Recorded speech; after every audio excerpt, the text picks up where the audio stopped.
방금 전에 봉독한 말씀 사도행전 7장 오늘 1절부터 길게 60절까지인데요.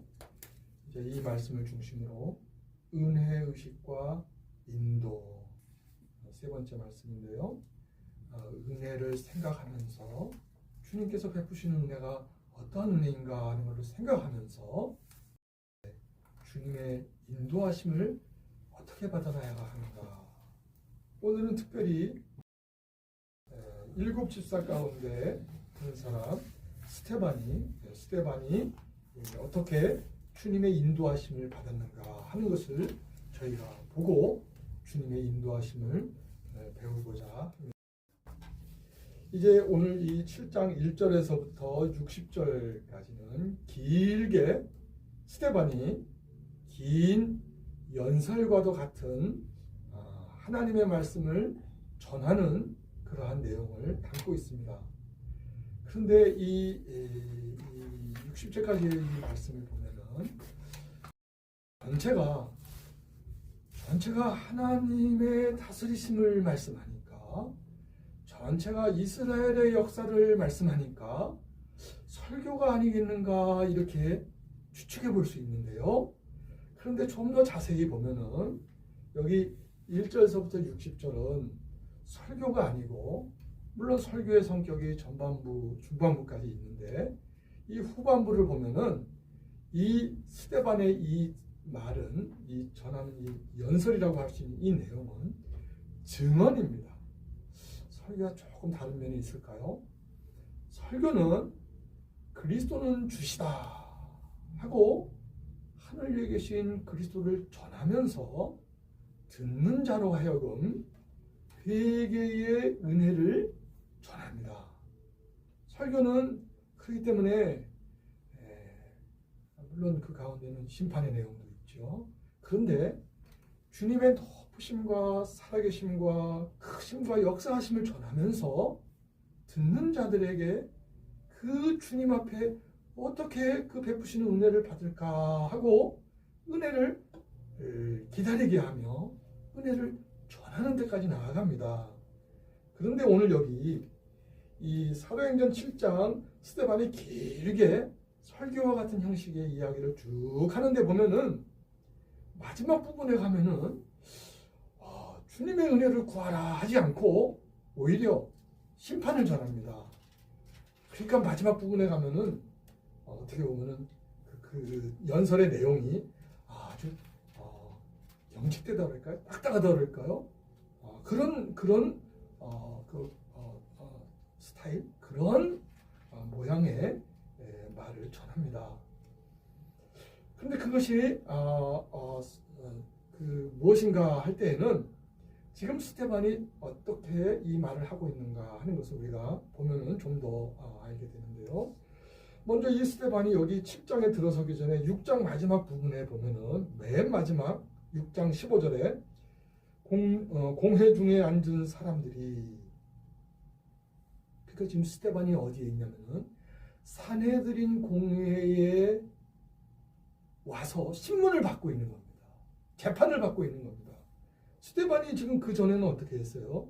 그 전에는 스데반이 여기 6장 8절에 보면은 스데반이 은혜와 권능이 충만하여 큰 기사와 표적을 민간에 행하니, 스데반이 은혜와 권능이 충만했어요. 부활의 주님이 살아계시다 하는 것에 대한 믿음이 아주 확신이 있었고, 또 주께서 보내신 주의 영 성령께서 도우신다, 성령께서 우리를 도우신다 하는, 성령께서 우리를 도우심으로 우리가 힘을 낼 수 있다 하는 그것이 아주 충만했어요. 그래서 어떻게 했습니까? 큰 기사와 표적을 민간에 행하니, 지난 시간에 생각한 대로 사도행전을 기록하는 누가가 여기 말을 조금 아껴서 어떠한 내용의 표적과 기사를 행했는지는 말하지 않았습니다. 그런데 스데반이 이런 것을 행했다.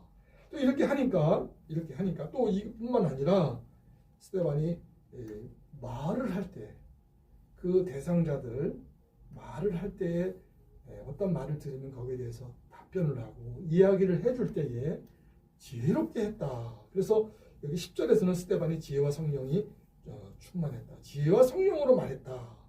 이렇게 하니까 스데반이 능력을 행해요. 스데반이 또 말을 아주 지혜롭게 해요. 그리고 그 따르는 사람들이 생겨요. 그러니까 또 어떻게 돼요? 앞장에 우리가 사도행전 4장 5장에서 있었던 것처럼, 사도들에게 그랬던 것처럼 스데반에게 핍박이 옵니다. 박해가 옵니다. 그래서 이번에는 어떻게 합니까? 거짓 증인을 세워요. 거짓 증인을 세워가지고 말을 꾸며서, 스데반이 그렇게 안 했는데 마치 모세를 거스른 것처럼, 하나님께 대해서 거스른 것처럼 그런 일을 했다. 그리고 스데반이 그 예수를 전하였는데, 그리스도죠. 예수님을 전하였는데 예수님이 그와 같이 마치 모세의 그 율법을 거스려 말한 것처럼 또 성전을 헐라 하는 말씀의 뜻을 생각지 않고 그냥 문자적으로 그것만 받아가지고 그걸 그대로 전했다. 그러니까 스데반이 한 일이 무엇인가? 예수 그리스도를 쫓아서 모세의 권위도 떨어뜨리고 모세도 거스르고 하나님을 거스려 말했다 하고 거짓 증인을 세워가지고 증언을 하게 했어요. 그렇지 않았는데, 스데반 그렇게 하지 않았는데 그렇게 했다.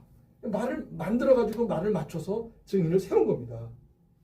그렇게 하니까 어떻게 됐습니까? 15절에 조금 전에 읽은 말씀, 공회 중에 재판석입니다. 앉은 사람들이 다 스데반을 주목하여 보니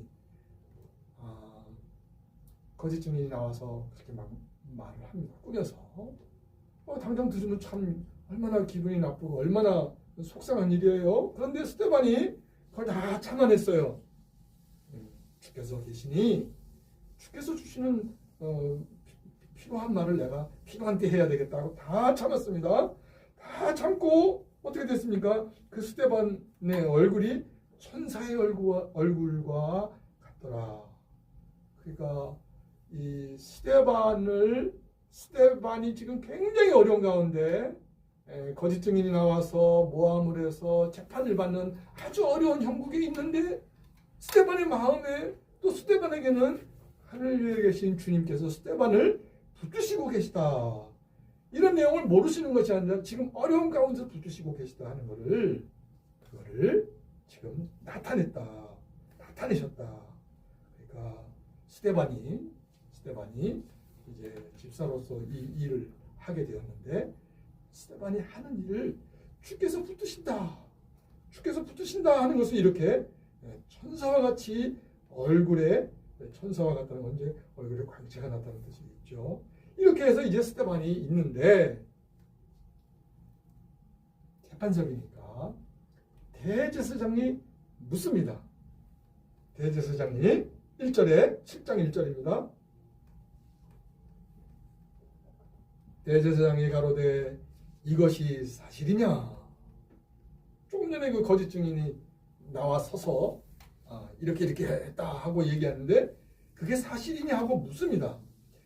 그래서 스데반이 어떻게 합니까? 이제 스데반이 2절 스데반이 가로되 여러분 부형들이여.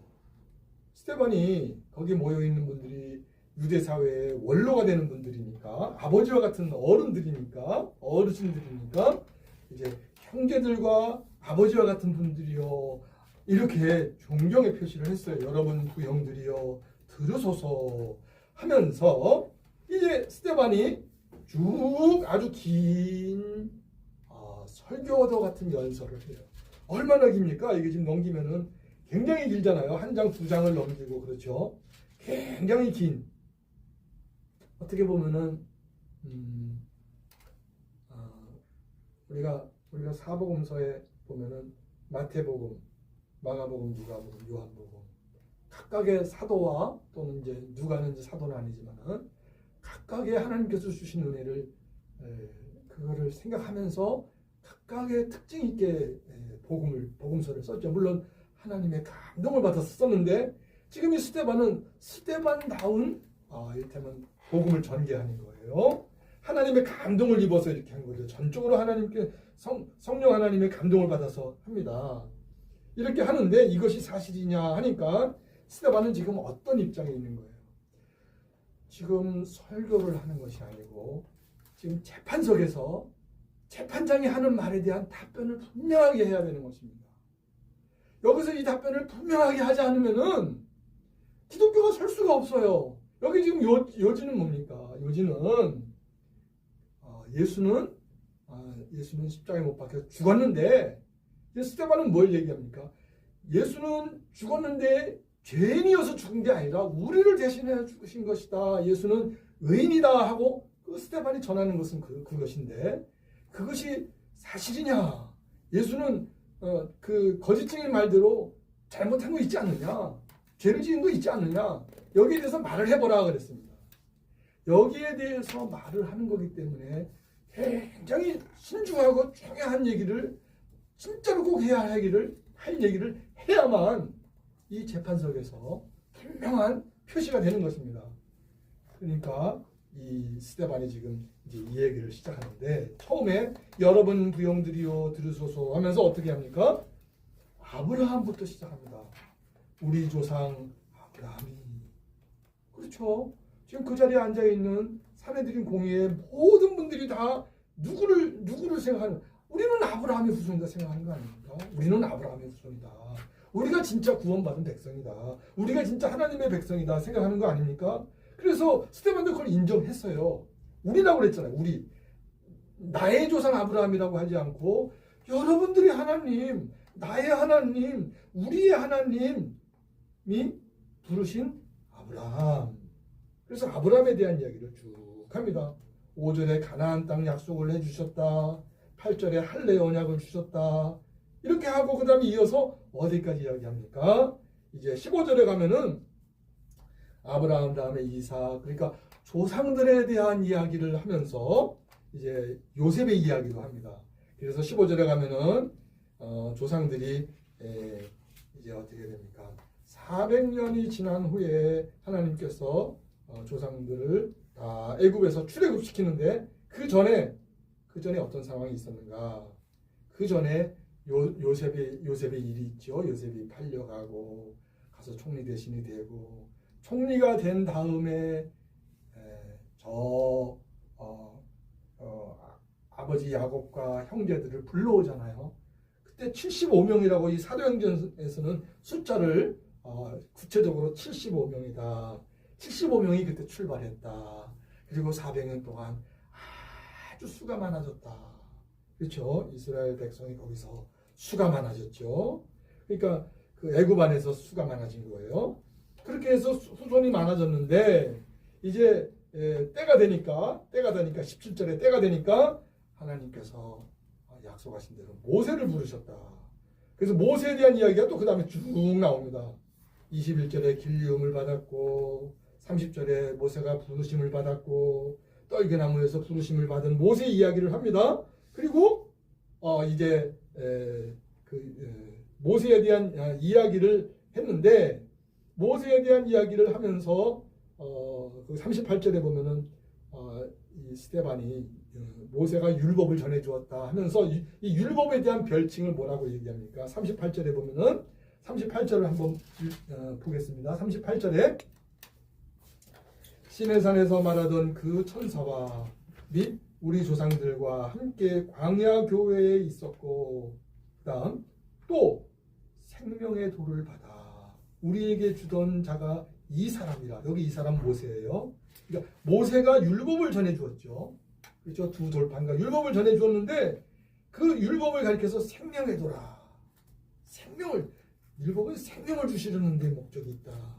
이렇게 스데반이 이를테면은 구약 율법관이 아주 잘 돼 있는 거예요. 사도 바울이 로마서에서 율법은 선한 것이다. 그거 전했어요. 로마서 6장 7장에서 율법은 선한 거다.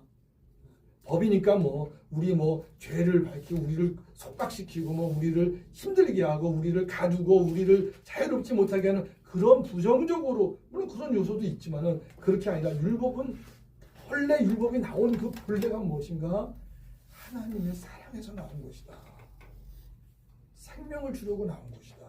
그러니까 스데반은 바울의 사도 바울이 복음을 깨닫고 율법에 대해서 바로 해명하지 않습니까? 로마서에서 그 율법관을 가지고 있는 거예요.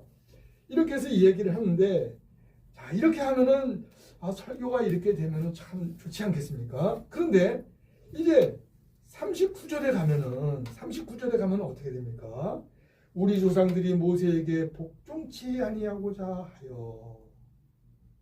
지금 1절서부터 38절까지는 조상 이야기를 합니다. 하나님의 택함을 받은 조상, 하나님의 은혜를 받아온 조상, 그래서 아브라함에게 할례 언약도 주시고 모세를 통해서 율법도 주시고 율법은 다름이 아니라 생명의 도이다. 이렇게 하고 은혜를 받아온 하나님의 백성이 39절부터는 어떻게 됩니까? 39절 우리 조상들이 모세에게 복종치 아니하고자 하여 거절하며 모세를 거절했다고 그랬어요. 단순히 모세 한 사람만 거절한 게 아니죠. 모세를 보내신 하나님께 대한 지금 그 반응을 얘기하는 건데, 거절하며 그 마음이 도리어 애굽으로 향하여. 이스라엘 백성들의 마음 상태가 어땠는가? 하나님 하면서 속에는 뭐가 있는 거예요? 세상 어떻게 살아가야 되는가? 그게 있는 거예요. 그게 마음에 그냥 근심으로 있고 근심 염려로 있고, 세상 어떻게 살아가야 되지? 이게 있는 거예요. 지금 그걸 가리키는 거예요. 그 마음이 도리어 애굽으로 향하여 아론더러 이르되 우리를 인도할 신들을 우리를 위하여 만들라. 그러니까 지금 스데반이 여기 지금 사내들인 공회 앞에서 우리 조상들은 어떠했습니까?를 얘기하는 거예요. 우리 조상들은 은혜 받지 않았습니까? 우리 조상들은 하나님의 인도를 받지 않았습니까? 그런데 어떻게 했습니까? 마지막에 우리 조상들이 모세에게 복종하지 않았다. 그리고 어떻게 했습니까? 40절 41절 오히려 우상을 만들고 좋아했다. 하나님께 마음을 두지 못하고 그냥 자기들이 이것이 하나님이다 하고 자기 속에 생각하는 걸 갖다가 우상으로 섬긴 거예요. 그러니까 탐심이죠. 우상을 섬긴 거예요. 그래 거기에 대해서 이제 이어서 스데반이 뭐라고 말합니까? 42절 43절에 하나님께서 버려주셨다. 심지어는 43절에 벌써 하나님께서 무엇을 예고해요? 내가 너희를 바벨론 밖에 옮기리라. 아직 지금 여기 지금 이 내용을 보면 아직 모세 때는 아직 지금 이스라엘 역사 열왕시대가 시작도 안 된 때 아닙니까? 그런데 벌써 여기 무슨 예고가 나와요? 내가 너희를 바벨론 밖에 옮기리라. 스데반은 벌써 역사를 쭉 끌어가지고 어디까지 오는 거예요? 열왕의 시대를 거치는 이스라엘 조상들이 열왕의 시대를 거치면서 어떻게 했는가? 결국은 하나님 앞에 큰 매를 맞지 않았느냐? 여기까지 전하는 겁니다. 여기까지 전하고 나서 이제 그 다음에는 어떻게 합니까? 이스라엘 여기 지금 사내들인 공회에서 이 어르신들, 이 형제들이 가장 존경하는 분이 누구예요? 아브라함하고 또 누구예요? 모세. 그 다음에 다윗이죠. 그러니까 다윗을 전합니다.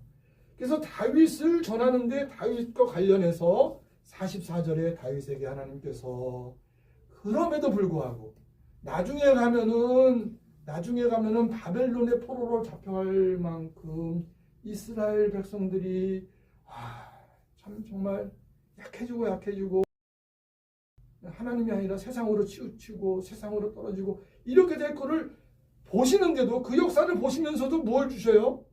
중간에 증거의 장막을 주시는 거예요. 그러니까 버리지 아니하시는 거예요. 이 이스라엘 백성이 이렇게 증거의 장막을 줘도 결국은 어떻게 된다? 결국은 바벨론의 포로로 잡혀갈 만큼 신앙을 버린다. 믿음을 버린다. 교회 생활 조금 하다가 그냥 교회는 그냥 뭐 좀 표현이 그냥 대충 다니는 정도. 그냥 교회에 빠지지 않은 정도. 그 정도로 떨어진다 하는 거예요. 그 정도로 떨어진다 하는 거를 이제 하나님께서 아시면서도 그렇지만 하나님은 붙으신다. 이스라엘 백성들이 그렇게 낭떠러지로 떨어질 걸 아시면서도 하나님께서 역사 중간에 어떻게 붙으셔요? 증거의 장막을 주신다. 그리고 어떻게 해요? 여기 47절에 보겠습니다. 47절 솔로몬이 그를 위하여 집을 지었느니라. 근데 여기 46절에 다윗이 하나님 앞에서 은혜를 받아. 하나님의 은혜는 하나님의 은혜는 하나님의 은혜를 가장 한마디 한 문장으로 표현한다면 죄인이 멸망하게 되는데 죄를 용서해서 구원하시고 죄를 씻어주시고 사해주셔서 구원해주시는 구원의 소식 아니에요? 벌써 다윗이 은혜를 받았다는 것은 그 시대 저 이스라엘 백성이 저 나중에 가면은 저 역사의 마지막 중국에 이제 바벨론에 포로로 잡혀갈 정도로 완전히 신앙을 잃어버리는 때가 되는데 그럴지도 벌써 다윗 때에도 주님은 은혜를 베푸신다. 이것을 여기 지금 말씀해요. 그런데 여기 이 말씀을 하면서 이제 이 1절부터 60절까지의 대전환이 여기 일어납니다. 어떤 전환입니까? 자, 여러분 부형들이요. 우리 조상 아브라함의 조상 대대로 하나님께서 보호하지 않았습니까? 은혜를 베풀지 않았습니까? 그래서 이제 다윗을 통해서 솔로몬을 통해서 성전을 짓지 않았습니까? 지금 이 성전 지금 그 당시에 이제 물론 제2성전이죠. 이제 그 성전 무너진 데 다시 세운 거죠. 성전을 주지 않았습니까? 까지 얘기를 해요. 여기 47절에 솔로몬이 그를 위하여 집을 지었는데 성전 지은 걸 말씀하죠. 48절에 오늘 이 스데반이 긴 연설을 하면서 전환점이 어디 나옵니까? 48절에 그러나 지극히 높으신 이는 손으로 지은 곳에 계시지 아니하시나니. 이 말씀은요 아주 깜짝 놀란 말씀이에요. 뭡니까? 지금 이스라엘 백성들 그 당시에 있는 그 유대인의 그 지도자들이 성전 안에서 우리는 구원을 얻는다. 이 성전은 하나님의 집이다. 여기 안에 못 들어오면 구원 못 받는 거다. 이렇게 생각하고 있는 거 아닙니까? 그렇게 성전 중심의 선민 사상에 꽉 차 있는 그들에게 스데반이 뭐라고 얘기합니까? 하나님 여기 없다. 하나님 이 집에 안 계셔. 이렇게 말하는 거예요. 지금 지극히 높으신 이는 손으로 지은 곳에 계시지 아니하시나니. 그러면서 어떻게 말씀합니까?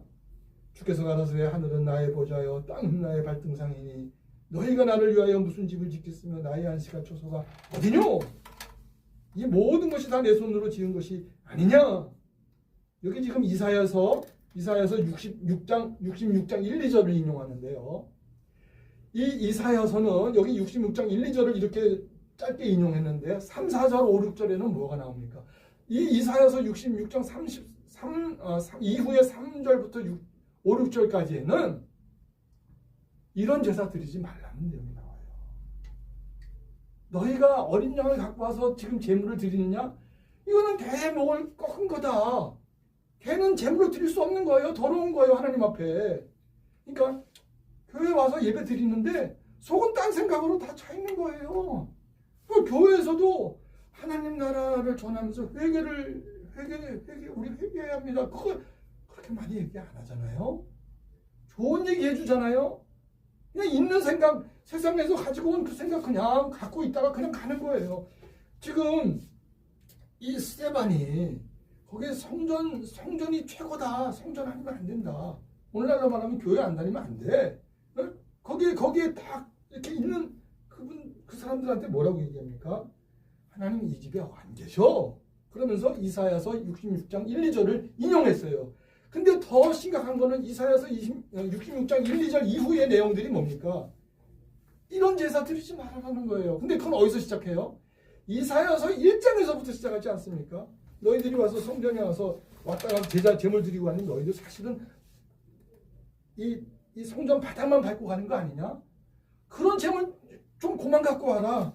아주 지겹다. 그런 제물 지겹다. 그만 갖고 와라. 이렇게까지 말씀하지 않습니까? 그러니까 이사야서 1장에서 말씀한 것이 이사야 66장에서 또 반복해서 말씀하는 거예요. 그러니까 지금 스데반이 무엇을 얘기합니까? 성전 선정하는데 그거 아무것도 아니다. 물론 성전이 아무것도 아닌 게 아니죠. 사실은 하나님의 은혜로 주신 거죠. 은혜로 집을 지었다고 그랬잖아요. 그런데 하나님께서 은혜로 주신 성전을 하나님의 은혜 안에서 하나님의 은혜로 성전을 생각해야 의미가 있는 거지, 하나님의 집으로서의 의미가 있는 거지. 그러니까 그 의미가 있는 건데 그 의미가 다 없어진 성전, 그거는 하나님 그 집에 계시지 않다, 이렇게 전하는 거예요. 그래서 어떻게 합니까?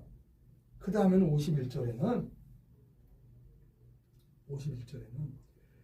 이스라엘 역사 속에 의인이 오시리라 예고한 선지자들, 그리스도가 오실 것이다, 우리는 죄인이다, 우리의 죄를 대속하기 위해서 그리스도가 오실 것이다, 우리가 제물을 드릴 때 이 생각하고 제물을 드리지 않으면 이게 내 죄를 대신해서 양에다가 얹혔습니다, 양이 죽는 거는 내 죄 때문에 양이 대신 죽는 겁니다, 이런 생각으로 드리지 않고, 드리라 했으니까 드리면 됐다, 속에는 죄에 대한 생각 별로 없고 죄를 따져보는 생각이 없이 그냥 하나님께서 이게 드리라고 했다, 그냥 드리고, 그렇게 하는 그 예물은 아니다 하는 것을 선지자들이 가르쳤죠. 그래서 그리스도를, 이 예물을 드린 거는 그리스도를 말하는 거다 가르쳤는데, 그렇게 말하는 의인을 예고한, 의인이 오시리라고 예고한, 의인은 예수님이죠.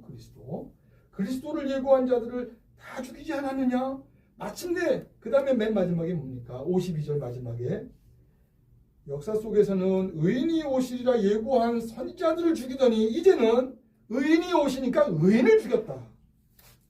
이게 52절에 이제 너희는, 아예 지목을 합니다.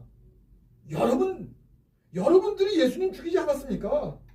지금 스데반이 재판석에서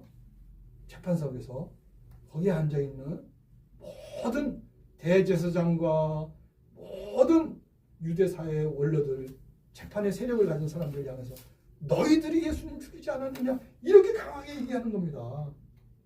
그러니까 마침내 어떻게 됩니까? 스데반이 돌로 쳐 죽임을 받아 죽습니다. 이 돌로 쳐 죽임을 받을 때에 이 일을 주도한 사람은 이제 사울 청년이고, 또 8장으로 넘어가면은 사울이 그의 죽임 당함을 마땅히 여기더라. 이게 7장 마지막과 8장에 주님께서 사울을 이제 부르실 텐데 사울이 지금 이런 상태에 있는 것을 잠시 말씀을 합니다. 이렇게 해서 스데반은 순교를 당합니다. 그런데 스데반이 마지막에 어떻게 했습니까? 59절에 저희가 돌로 스데반을 치니 스데반이 부르짖어 가로되 주 예수여 내 영혼을 받으시옵소서, 주 예수여 내 영혼을 받으시옵소서. 주님 아니면 살 수가 없습니다. 주님의 구원하심이 아니면은 저는 살 수가 없습니다. 마지막까지 그 기도를 드리죠. 그리고 어떻게 합니까? 무릎 꿇고 크게 불러 가로되 주여 이 죄를 저들에게 돌리지 마옵소서. 스데반이 그 앉아있는 사람들에게 분명하게 증언을 하기 위해서 우리 그리스도는 의인이신데 너희들이 의인을 죽인 것이다, 십자가 사건은 의인을 죽인 것이다 하고 말을 그렇게 하면서도 스데반의 마음에는 저들이 돌아오기를 바라는 마음이 있는 거예요. 그래서 저들을 원망하거나 저들을 정죄하는 어떤 심판의 저주의 그런 정죄를 한 것이 아니라 저들에게 죄를 지목했지만 그 죄에 대한 것을 깨닫고 돌아오기를 바라는 마음이 스데반 마음속에 깊이 있었어요. 주여 이 죄를 저들에게 돌리지 마옵소서. 주여 이 죄를 저들에게 돌리지 마옵소서. 그리고 이 말을 하고 자니라. 누가는 스데반이 죽었느니라 표현하지 않고 자니라 합니다. 그러니까 우리 사람의 평가로 보면 스데반은 지금 아주 망해서 죽게 된 거잖아요. 죽은 거잖아요. 그런데 누가는 스데반은 진 것이 아니다. 스데반은 패한 것이 아니다. 스데반은 죽어서 이제 망한 것이 아니다. 잔이라 하는 말씀이 뭡니까? 스데반이 이 육신으로는 순교를 당해서 죽음의 과정을 통과하지만 바로 그리스도께서 하늘에 계신 부활의 주님께서 그 영혼을 받으신 것을 말씀하는 것입니다. 이렇게 해서 스데반을 통해서 우리가 어떤 점을 생각할 수 있는가? 스데반은 이제 재판석 앞에 서서 내가 이거 잘못하면 죽겠는데 내가 어떻게 해야 살지? 내가 어떻게 죽게 되는 건가? 이렇게 삶과 죽음 사이에서 그 인도함을 어떻게 받았는가? 내가 사는 쪽으로 가야지. 내가 죽게 되나? 이런 살고 죽는 데에 따라서 자기가 인도를 받은 게 아니고 바울이 고백한 대로 사나 죽으나 내 안에 오직 그리스도께서 존귀히 되는 것을 사도 바울이 고백했는데 그거와 똑같이 살아도 그리스도가 존귀히 되면 내가 사는 것이고 죽어도 그리스도가 존귀히 되는 일이면 내가 죽겠다. 그러니까 스데반이 하나님 앞에 주님 앞에 인도를 받은 것은 내가 사느냐 죽으냐 내가 살아야지 이런 데 인도를 받는 것이 아니고 살든지 죽든지 내 안에 어떻게 하는 것이 그리스도가 존귀히 되는 것인가 그거를 붙잡고 스데반은 인도를 받았다 하는 것을 저희가 배우게 됩니다. 같이 기도드리시겠습니다. 걸어가신 주님, 스데반이 주님의 붙드심을 받아서 곧 돌로 쳐 죽임을 받는 재판석 자리에서 뒤로 물러나지 아니하고 하늘에 계신 주님을 은혜를 의지하며 성령님의 도우심을 받아서 그가 대제사장의 이것이 사실이냐 하는 그 물음 앞에 과연 우리 주님께서는 의인으로서 우리를 위하여 대신 십자가에 달려 돌아가신 사실을 그것을 주님 앞에서 증언하여 싸움나이다. 걸어가신 주님, 저희의 생활과 생각과 저희의 모든 것이 이와 같이 주님께서 존귀히 되는 일이 어떤 길인가 하는 것을 늘 생각하며 주님께서 존귀히 되는 그 일이면 비록 죽음이 와도 우리는 그것을 이겨낼 수 있도록 주님 저희들이 스데반의 그 정신을 잘 본받을 수 있게 하여 주옵소서. 우리 구주 예수님의 이름으로 기도드리옵나이다. 아멘.